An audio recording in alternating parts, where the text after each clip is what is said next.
بسم اللہ سے ابتدا ہے میری، سدا خوش رہو یہ دعا ہے میری۔ آپ سب ویورز کو اپنے یوٹیوب چینل میں خوش آمدید۔ نئے آنے والے تمام ویورز سے میری درخواست ہے کہ میرے اس چینل کو لائک کریں، شیئر کریں اور اپنے کمنٹ سے ہمیں ضرور آگاہ کریں۔ ناظرین، آج جس ٹاپک پہ بات کرنے کے لیے حاضر ہوا ہوں وہ ٹاپک پاکستان مسلم لیگ نون نواز شریف کے حوالہ سے ہے۔ چلتے ہیں آج کے ٹاپک کی طرف۔ پاکستان مسلم لیگ نون کے قائد نواز شریف نے وطن واپسی کا سگنل دے دیا ہے۔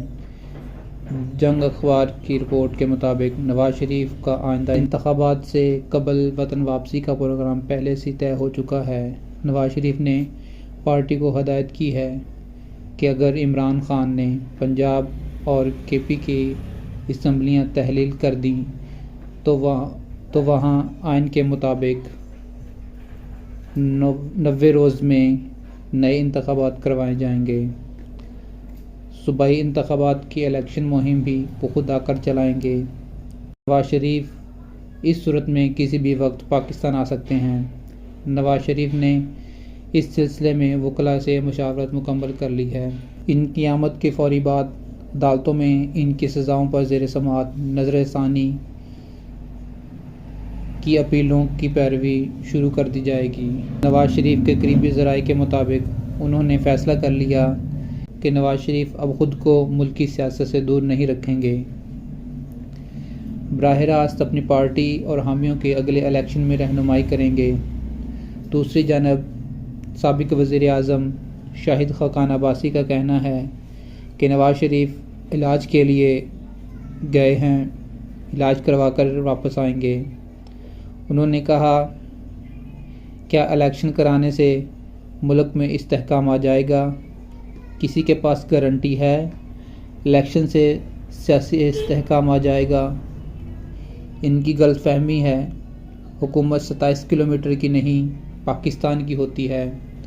یہ تمام خرابیاں عمران خان کی پیدا کردہ ہیں۔ ملک ڈیفالٹ نہیں کریں گے۔ شاہد خاقان عباسی کا کہنا تھا، ضرورت نہیں ہر صوبے میں آپ کی حکومت ہو، ملک ایسے ہی چلتے ہیں۔ نواز شریف کو تاحیات نااہل کیا گیا، سیاست سے باہر کیا گیا، مگر وہ آج بھی سیاست کا محور ہیں۔ نواز شریف علاج کرا رہے ہیں، وہ اپنے وقت پر واپس آ جائیں گے۔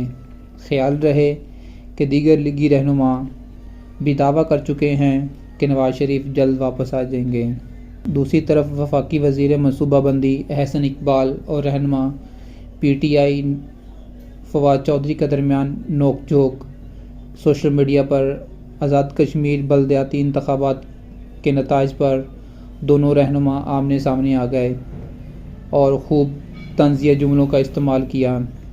احسن اقبال نے فواد چودھری کے بیان پر رد عمل میں کہا کہ حکومت آزاد کشمیر میں اپنی بلدیاتی انتخابات کے پہلے اور دوسرے مرحلے میں تحریک انصاف کے صرف 30% امیدواروں کی اور 70% پی ٹی آئی کے مخالف امیدواروں کی کامیابی پر فتح کے شادیانے جانے کی بجائے اپنے سر شرم سے جھکانے کی ضرورت ہے۔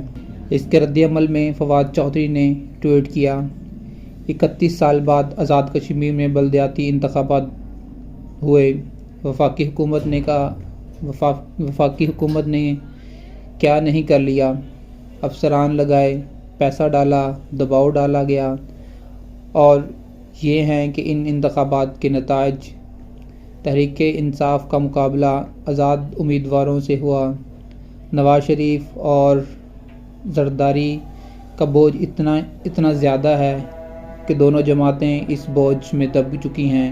خیال رہے کہ آزاد کشمیر کے 3 اضلاع میں بلدیاتی انتخابات کے سرکاری نتائج کا اعلان کیا گیا۔ بلدیاتی انتخابات میں 669 نشستوں میں سے 664 نشستوں کے نتائج کا اعلان کیا گیا، جس میں پاکستان تحریک انصاف 197 نشستوں کے ساتھ سب سے آگے ہیں۔ جبکہ پاکستان پیپلز پارٹی 194 نشستوں کے ساتھ دوسرے نمبر پر ہے۔ مسلم لیگ نون 127 نشستوں کے ساتھ کامیاب ہوئی، جبکہ 121 آزاد امیدوار بھی جیت گئے۔ آج کا بلیٹن بس یہیں تک، ملتے ہیں نئی ویڈیو میں، تب تک کے لیے اللہ حافظ، اللہ نگہبان، پاکستان زندہ باد۔